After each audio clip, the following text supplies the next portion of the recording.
এখন অবধি মোট 29 জনকে উদ্ধার করা গেছে, যার মধ্যে 9 জনকে মৃত ঘোষণা করা হয়েছে।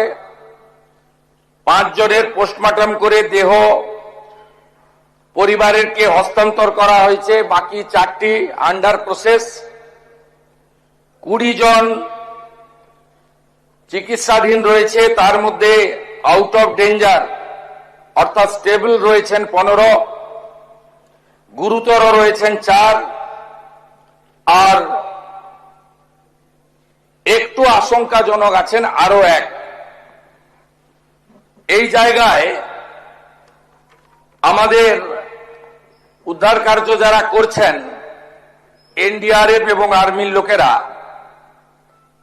আরো কয়েকজনের সংখ্যা অল্প হলেও থাকার কথা একটু আগে আমাদের জানিয়েছেন। আমরা চিকিৎসার দায়িত্ব নিচ্ছি এবং আমরা ঘোষণা করছি রাজ্য সরকারের পক্ষ থেকে মৃতদের পরিবারকে, আবারও বলি, অর্থ দিয়ে মৃত্যুর ক্ষতিপূরণ হয় না, এটা স্বীকার করেও দায়িত্বশীল সরকার তার দায়িত্ব পালনের জন্য অঙ্গীকারবদ্ধ। 10 লক্ষ টাকা করে আমরা মৃত পরিবারকে আমরা আর্থিক সাহায্য এবং গুরুতর আহতদেরকে 1 লক্ষ, আহতদের সকলকে 1 লক্ষ টাকা করে আমরা ক্ষতিপূরণ দেওয়ার ঘোষণা করছি।